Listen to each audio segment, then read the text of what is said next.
नमस्कार दोस्तों, स्वागत है आज आपका हमारी आज की इस वीडियो में। इस वीडियो में हम देखने जा रहे हैं जीन पियाजे की जो थ्योरी ऑफ कॉग्निटिव डेवलपमेंट है, उसमें सीटेट में जो प्रीवियस ईयर क्वेश्चंस पूछे गए हैं। ये क्वेश्चन 2021 का जो सीटेट हुआ है, उसमें जो पहली बार ऑनलाइन सीटेट हुआ था, उसके जितने भी पेपर्स हैं उसमें से उठाए गए हैं। उनमें जो भी प्रीवियस ईयर क्वेश्चंस आए हुए थे, उनको आज हम डिस्कस करने जा रहे हैं। तो चलिए शुरू करते हैं पहले क्वेश्चन के साथ। तो हमारा पहला क्वेश्चन है कि अकॉर्डिंग टू जीन पियाजे what are the most important characteristics of the teacher. एक टीचर की सबसे इम्पॉर्टेंट करेक्टरिस्टिक्स क्या होनी चाहिए? तो इसमें आप ऑप्शंस दे सकते हैं: inflexibility, autocracy, authoritativeness and rigidity, domination and instruction, flexibility and mobility. तो इसका आंसर होगा 4। और हम ये जानते भी हैं कि ये बताया गया है, अगर आप एजुकेशन से जुड़े हुए हैं तो एक टीचर जो है वो फ्लेक्सिबल होना चाहिए, मतलब रिजिड नहीं होना चाहिए किसी भी चीज़ को लेके। कोई भी अगर किसी तरह का इंडिविजुअल डिफरेंस क्लास में है तो उसके लिए वो फ्लेक्सिबल होना चाहिए, मोबाइल होना चाहिए। वो केवल आगे खड़े होके डिक्टेट कर रहा हो वैसा नहीं होना चाहिए। ही शुड बी मोबाइल, वो क्लास में घूम घूम के पढ़ाए या वैसा, दैट इज़ द थिंग। तो इसमें कौन सा ऑप्शन होगा? Flexibility and mobility. Second question पे अगर हम चलें कि at which stage of cognitive development can a child reason the following: all toffees are sweet, this candy is toffee, therefore the candy is sweet. तो ये क्या है? ये हाइपोथेटिकल एनालिसिस है। जो आपने ये चीज़ पढ़ी होगी कि फॉर्मल ऑपरेशन स्टेज में चिल्ड्रन ये पता लगाने के काबिल होता है कि अगर ए बी के बराबर है और बी सी के बराबर है तो ए सी के बराबर है। वैसे ही इस एग्जांपल में यही है कि टॉफ़ीज़ जो हैं वो स्वीट होती हैं, तो कैंडीज़ अगर टॉफ़ी है तो कैंडीज़ भी स्वीट होंगी। तो वही इसने लगाया। और ये कौन से स्टेज में होगा चाइल्ड? फॉर्मल ऑपरेशनल स्टेज में। थर्ड क्वेश्चन की ओर चलते हैं। When a child sees a camel for the first time she calls it lumpy horse. In Piagetian theory this is an example of. When a child sees a camel for the first time, जब उसने पहली बार camel को देखा तो अपना पिछला उसके पिछले कोई स्कीमाज हैं वो उसी को लगाएगा। लेकिन कैमल को देखना, एक नया स्कीमा उसकी मेमोरी में ऐड हो रहा है, तो it is assimilation. At this time ना तो कंजर्वेशन है, ना सेंटरेशन है, ना एनिमिज्म है। एसिमिलेशन है क्योंकि उसने कैमल को देखा है और एक नया स्कीमा उसके माइंड में जा रहा है, लेकिन अभी वो पिछले ही स्कीमा को सोच रहा है। ठीक है, तो इसमें क्या होगा? Assimilation. Which of the following pair is a correct pair of Piagetian stage and its characteristics? तो इसमें आपको कुछ नहीं करना, आपको स्टेज दी गई है और उसके करेक्टरिस्टिक्स बताए गए हैं। जैसे पहला है स्टेज फॉर्मल ऑपरेशनल में हाइपोथेटिको डिडक्टिव रीजनिंग, सेंसरी मोटर में symbolic thinking. Symbolic thinking sensory motor में नहीं आती, सेंसरी मोटर जस्ट वो अपनी सेंसेस के साथ मोटर स्किल्स करता है। प्री ऑपरेशनल में कंजर्वेशन जो आती है, कंजर्वेशन आती है कॉन्क्रीट में। और कॉन्क्रीट ऑपरेशनल में एब्स्ट्रैक्ट रीजनिंग नहीं होती, एब्स्ट्रैक्ट रीजनिंग होती है प्री ऑपरेशनल में। इसमें ठीक कौन सा होगा? फॉर्मल ऑपरेशनल में हमारी कौन सी करेक्टरिस्टिक्स है? Hypothetico deductive reasoning. अगला फिफ्थ क्वेश्चन है, in Piaget's theory the tendency to focus attention on only characteristic of an object at a time is refer to as. पियाजे की थ्योरी में एक आपको की पॉइंट दिया गया होगा सेंटरेशन, और उसकी डेफिनेशन ही ये होती है कि एक टाइम पे किसी एक ही चीज़ पे सेंटर करना अपने आप को, फोकस करना अपने आप को। तो इसका आंसर होगा सेंटरेशन। रिवर्सिबिलिटी अलग होता है, ईगो सेंट्रिज्म से इसका कोई मतलब नहीं है। एमिनिज्म भी अलग चीज़ है। Choose the correct matched pair of Piaget's cognitive stage and its defining characteristics. तो जल्दी से बताइए क्या आंसर हो सकता है इसका। ऐसा तो आपको दिख ही रहा होगा क्योंकि बोल्ड कर दिया गया है। तो प्री ऑपरेशनल स्टेज में एनिमिज्म जो है वो करेक्टरिस्टिक्स होती है। सिंबॉलिक थॉट जो है वो सेंसरी मोटर में नहीं आती है। डेफर्ड इमिटेशन सेंसरी मोटर की होती है, कॉन्क्रीट की नहीं होती। और फॉर्मल ऑपरेशनल स्टेज में सेंटरेशन नहीं होती। सेंटरेशन जो है वो प्री ऑपरेशनल स्टेज में थोड़ा वो सेंटरेशन से दिक्कत आती है, लेकिन थोड़ी उसमें सेंटरेशन आने लगती है, और कॉन्क्रीट में तो सेंटरेशन आ ही जाती है। तो इसमें होगा प्री ऑपरेशनल स्टेज में एनिमिज्म होता है, तो this is the correct option. In which stage can children work with hypothetical statements and explore logical relationships between statements and have the ability to cope with abstractions such as proportions। तो जहाँ भी hypothetical statements आ जाएंगी और logical relations की बात की जाएगी, hypothetical जो आएगा वो हमेशा फॉर्मल ऑपरेशनल स्टेज में आएगा। ठीक है, तो इसका ऑप्शन ही कौन सा ठीक होगा, formal operational stage. Which of the following is a critique of Jean Piaget's theory of cognitive development. Critique मतलब ये कौन सा विरोध करता है। Development of child is dependent upon social cultural context. पियाजे ने कभी भी ये नहीं बोला कि डेवलपमेंट ऑफ चाइल्ड जो है वो सोशल कल्चरल कॉन्टेक्स्ट पे डिपेंडेंट होती है। ये बाइगस्की की स्टेटमेंट है, आगे आप थ्योरी पढ़ेंगे जीन पियाजे के बाद बाइगस्की की थ्योरी है, तो उसमें उसने बोला है कि डेवलपमेंट जो है वो सोशल कल्चरल कॉन्टेक्स्ट में डिपेंडेंट होती है। अदरवाइज जीन पियाजे ने इस चीज़ का विरोध किया है। ठीक है, तो इसका पहला ऑप्शन ठीक होगा। क्रिटिक का मतलब है कि उसका विरोध, किस चीज़ का विरोध किया, कौन सी स्टेटमेंट जो है वो जीन पियाजे का विरोध करती है। According to Jean Piaget's theory of cognitive development, in which stage children gain the ability to seriate objects in a specific order। अब सीरिएशन आपने एक टर्म पढ़ी होगी कॉन्क्रीट ऑपरेशनल स्टेज में। सीरिएशन का मतलब है कि सीरीज में ऑब्जेक्ट को रखना असेंडिंग या डिसेंडिंग ऑर्डर में, तो वो कौन से स्टेज में आता है, वो कॉन्क्रीट ऑपरेशनल स्टेज में आ जाती है चीज़। तो इसका ऑप्शन होगा concrete operational stage. Now again एक एप्लीकेशन बेस्ड क्वेश्चन आ गया है कि Ruhi is shown 3 pencils and she observed that pencil A is longer than pencil B and pencil B is longer than pencil C। When Ruhi infers that A is longer than C, what characteristics of Jean Piaget's cognitive development is she stating। तो इसमें आपको confusion हो सकता है कि हाइपोथेटिको deductive reasoning होगी या transitive thought होगी। कंजर्वेशन और सीरिएशन नहीं है इसमें, हो सकता है इनमें से कोई भी। तो इसे पूछा गया है कि which characteristics of Jean Piaget's cognitive development is she demonstrating. तो इसका करेक्ट आंसर होगा ट्रांजिटिव थॉट। आप देख सकते हैं जीन पियाजे की जो भी आप वीडियोस देखते हैं, आपको पास कोई सोर्सेज होंगे, वहाँ से आप पढ़ सकते हैं ट्रांजिटिव थॉट के बारे में। जीन पियाजे propose that children's thinking is blank that of adult. आपको बताना है कि चिल्ड्रन की थिंकिंग अडल्ट की थिंकिंग से कैसे क्या फ़र्क है। तो not different from that of adult, qualitatively different, quantitatively different और क्वाइट सिमिलर टू। तो नॉट डिफरेंट और क्वाइट सिमिलर तो नहीं होगा, क्योंकि अडल्ट और बच्चे की थिंकिंग में कहीं ना कहीं तो चेंजेस आएंगे। ठीक है, और अब क्वालिटेटिवली चेंज है कि क्वांटिटेटिवली चेंज है, तो थिंकिंग क्वालिटेटिवली चेंज ही होगी, क्योंकि देन द अडल्ट की थिंकिंग कहीं ना कहीं क्वालिटी वाइज थोड़ी अच्छी होगी एज़ कम्पेयर टू चिल्ड्रन, तो ये क्वालिटेटिवली आएगा। अकॉर्डिंग टू जीन पियाजे theory of cognitive development, children in operational stage are capable of reversibility, hypothetical deductive reasoning, abstract thinking, propositional reasoning. तो देखिए पूछा गया है ऑपरेशनल यानी कॉन्क्रीट ऑपरेशनल में आपको याद रखना है कि रिवर्सिबिलिटी आ जाती है। हाइपो और एब्स्ट्रैक्ट जो है ये चीज़ें हैं फॉर्मल ऑपरेशनल की, और प्रपोजिशनल भी नहीं आएगा, इसमें रिवर्सिबिलिटी आएगी जो थर्ड स्टेज यानी कॉन्क्रीट ऑपरेशनल स्टेज में आ जाती है। A child is shown a 3D model of 3 mountains. Another person is looking at the model from a different position. The child is asked to depict the other person's view on model but is unable to do so correctly. So, according to Jean Piaget, this is illustrative of egocentrism, animism, object performance, permanence होगा इधर, permanence और hypothetical thinking।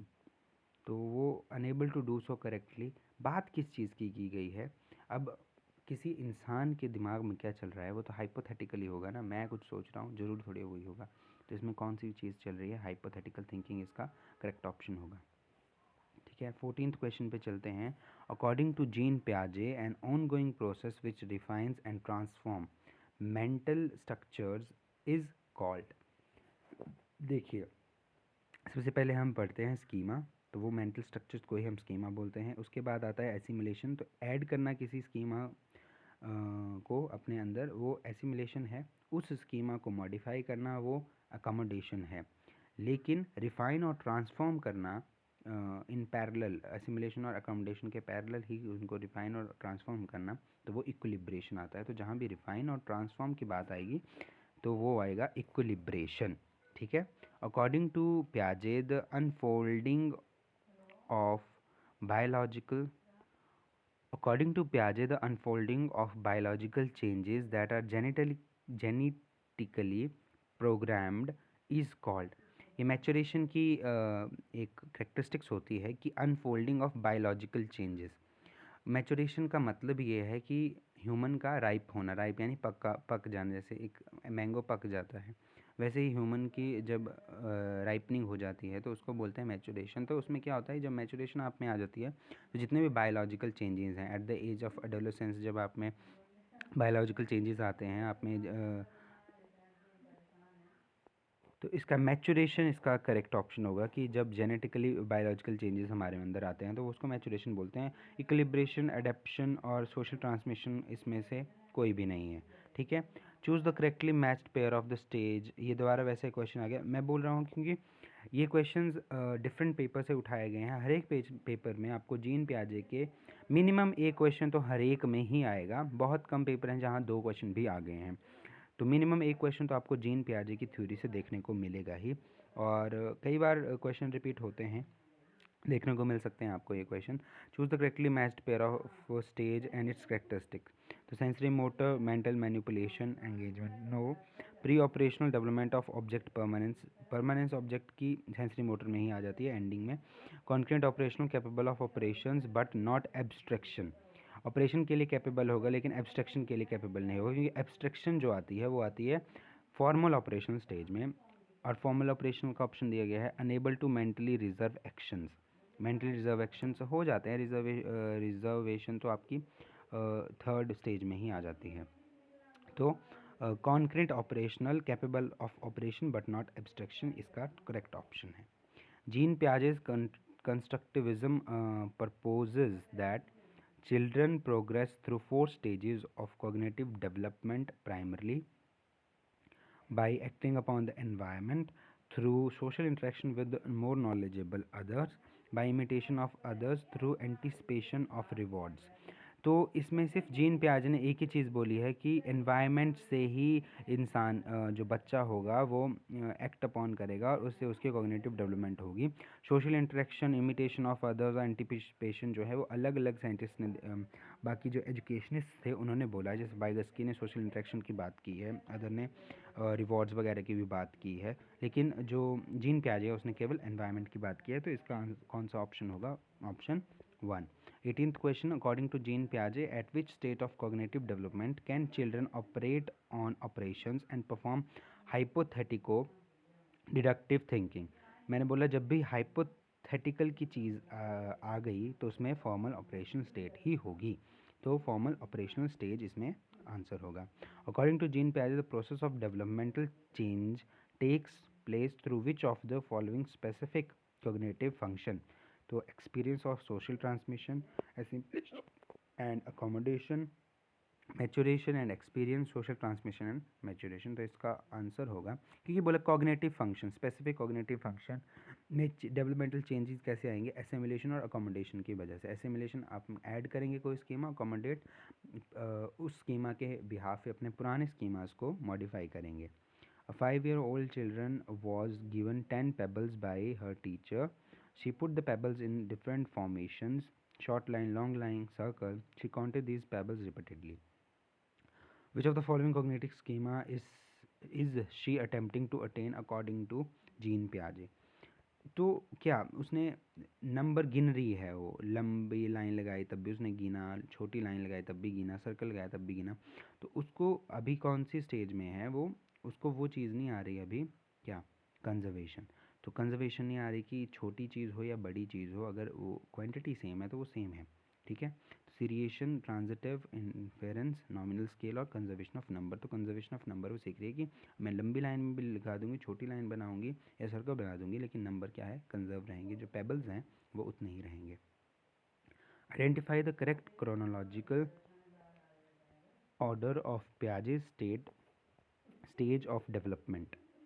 तो आप देख सकते हैं concrete operational chronological order बोला गया है कि असेंडिंग ऑर्डर में लिखना है कि पहले कौन सी आई, सेकंड पे कौन सी आई, थर्ड पे कौन सी आई, फोर्थ पे कौन सी आई। तो सबसे पहले सेंसरी मोटर होती है, फिर प्री ऑपरेशनल, फिर कॉन्क्रीट, फिर फॉर्मल ऑपरेशनल। तो सेकंड ऑप्शन इसका ठीक होगा। क्रिटिक ऑफ पियाजे's थ्योरी, दोबारा वैसा क्वेश्चन आया, लेकिन ऑप्शंस आप देख सकते हैं। पियाजे did not believe children to be intelligent beings. पियाजे मानता था कि चिल्ड्रन जो हैं वो खुद में जन्मजात ही इंटेलिजेंट बींग्स होते हैं। तो पहला ऑप्शन गलत है। पियाजे underestimated the capabilities of children in pre operational stage. नहीं, हाँ, उसने अंडर एस्टिमेट की है कैपेबिलिटीज़, क्योंकि उसने प्री ऑपरेशनल स्टेज में बहुत सी चीज़ों को मना किया है कि ना तो उसमें सीरिएशन होगी, ना रिजर्वेशन होगी, ना कंजर्वेशन होगी। प्री ऑपरेशनल स्टेज में उसमें एनिमिज्म होगा सिर्फ, कि हर चीज़ में जान है, और बाकी चीज़ों के लिए उसने मना किया है। तो दिस इज़ द क्रिटिक। पियाजे did not understand children as actively constructing knowledge, ये चीज़ भी गलत है। वो समझता था कि चाइल्ड जो है वो कंस्ट्रक्टिव नॉलेज के एक्टिवली पार्टिसिपेंट्स होते हैं। पियाजे viewed the process of development as continuous process नहीं है। पियाजे ये चीज़ सिर्फ पियाजे ने बोली है, बाकी सभी इसको खंडन करते हैं कि पियाजे ने गलत बोला है। लेकिन पियाजे बोलता था कि ये डिसकॉन्टीन्यूस प्रोसेस है, बीच में कहीं रुकती भी है, फिर दोबारा स्टार्ट होती है डेवलपमेंट की प्रोसेस। तो इसमें सेकंड ऑप्शन ठीक होगा कि underestimated the capacities of children in pre operational stage, उन्हें अंडरस्टिमेट कर दी। ओके, अकॉर्डिंग टू जीन पियाजे at which stage child develop hypothetical deductive reasoning and scientific skills. तो फॉर्मल, जहाँ भी हाइपोथेटिकल चीज़ आ गई वहाँ क्या आएगा, फॉर्मल ऑपरेशनल स्टेट। ओके, ये क्वेश्चन देखें आप कि 4 factor that influence development according to Jean पियाजे। इसमें आपने अगर नोट्स बनाए होंगे कहीं अच्छी जगह से, तो उसमें अलग से लिखवाया गया है कि कौन से फैक्टर हैं जो डेवलपमेंट को इन्फ्लुएंस करते हैं। तो उसमें 4 फैक्टर्स आ जाते हैं, maturation, activity, social experience and equilibration. इसका ऑप्शन ए ठीक होगा। दोबारा आ गया क्वेश्चन की concept requiring hypothetical deductive reasoning, जहाँ भी हाइपोथेटिकल डिडक्टिव रीजनिंग आए वहाँ फॉर्मल ऑपरेशन आपने ठीक करना है। The concept of collective monologue has been given by, ये भी एक क्वेश्चन जीन पियाजे से आ जाता है। जीन पियाजे ने ही कलेक्टिव मोनोलॉग दिया था, और ये प्री ऑपरेशनल स्टेज में होता है, जिसमें बच्चे जो हैं वो कलेक्टिवली कोई चीज़ बोल रहे हैं, दे डोंट नो कि हम क्यों बोल रहे हैं। लेकिन होता है ना कि क्लासेस में बच्चों को बोला जाता है कि आप पढ़िए, ज़ोर ज़ोर से पढ़िए, ताकि उनके अंदर पढ़ने की आदत डल जाए। अब लेकिन उनको नहीं पता कि हम ये क्यों कर रहे हैं। तो कलेक्टिवली मोनोलॉग, एक ही चीज़ को पढ़ना, तो ये जीन पियाजे ने दिया था प्री ऑपरेशनल स्टेज में। Pedagogical strategies based on Jean Piaget's theory of cognitive development will consider children age while developing curriculum, क्योंकि जीन पियाजे की कोग्निटिव डेवलपमेंट जो है वो एज के ऊपर बेस्ड है कि इस एज में बच्चा ये करेगा, ये करेगा, ये करेगा। तो इसका ऑप्शन पेडागॉजिकल स्ट्रेटजी क्या हो सकती है कोग्निटिव डेवलपमेंट की, तो एज को कंसीडर करना। अकॉर्डिंग टू जीन पियाजे basic building blocks of thinking organise, तो क्या हो सकते हैं। जेपीडी आपको पढ़ी ही नहीं है जीन पियाजे में, एडवांस ऑर्गेनाइजर, रिफ्लेक्सेस, ये चीज़ें आपने नहीं पढ़ी हैं। तो बेसिक जो बिल्डिंग ब्लॉक्स हैं ऑफ थिंकिंग, तो वो क्या होते हैं, स्कीमास होते हैं। अगेन वो आ गया कि मैच करो स्टेज को किसके साथ, उसकी करेक्टरिस्टिक्स के साथ। तो फॉर्मल ऑपरेशनल में आ जाती है हाइपोथेटिकल, तो 1 का बी, 2 का प्री ऑपरेशनल स्टेज का आएगा symbolical thinking but can not conserve कर नहीं पाता, लेकिन सिम्बॉलिक थिंकिंग स्टार्ट हो जाती है कॉन्क्रीट ऑपरेशनल में। और कॉन्क्रीट ऑपरेशनल में able to think logically and can conserve, और सेंसरी मोटर में begins to understand permanence of object. जैसे आपको 2 चीज़ें पता लगी, क्योंकि सबसे इजी है कि ऑब्जेक्ट परमानेंस सेंसरी मोटर में आएगी, और फॉर्मल ऑपरेशनल में हाइपोथेटिकल डिडक्टिव रीजनिंग आ जाती है। तो आप इसमें ही देख सकते हो कि पहले का होना चाहिए बी और चौथे का होना चाहिए सी। जिस ऑप्शन में पहले का बी और चौथे का सी है, उस ऑप्शन को आप टिक कर सकते हैं। तो ऑप्शन 2 इसका आंसर होगा। अकॉर्डिंग टू जीन पियाजे which of the following is necessary for learning options. Reinforcement and punishment, ये जीन पियाजे ने नहीं बोला है। Active exploration of learners, learner की यही यही जीन पियाजे ने बोला गया है कि एक्टिव एक्सप्लोरेशन होनी चाहिए लर्नर की।